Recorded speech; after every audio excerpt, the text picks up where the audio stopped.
काय, चल मला सांग, रेड म्हणजे लाल. लाल. लाल. पिंक म्हणजे पिंक म्हणजे गुलाबी. आणि ब्लू म्हणजे ब्लू म्हणजे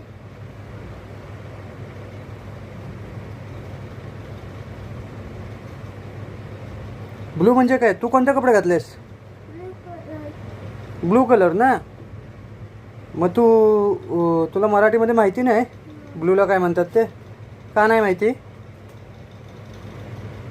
टीचर तुला एवढं लिहून देतो ना कलर, मग टीचरने तुला सांगितलं नसेल हे मी इंग्रजीमध्ये लिहून दिलं आहे, त्याला मराठीमध्ये असं म्हणतात.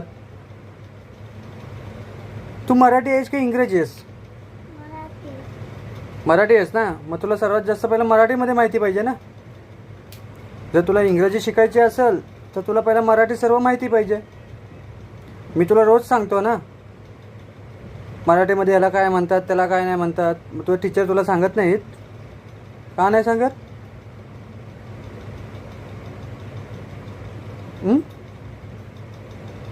आता मला सांग, तुझ्या हातामध्ये ही पेन्सिल आहे, कोणत्या कलरचे? ब्लू कलरचे. ती पण ब्लू कलरचे आहे. आणि रबर?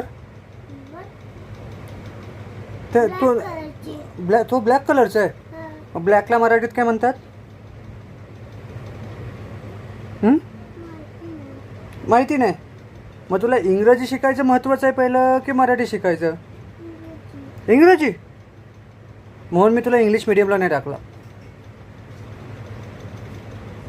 समजलीस? तुला मराठीच पूर्ण माहिती नसेल तर तुला इंग्लिश मिडियमला टाकून काय फायदा? बरोबर ना.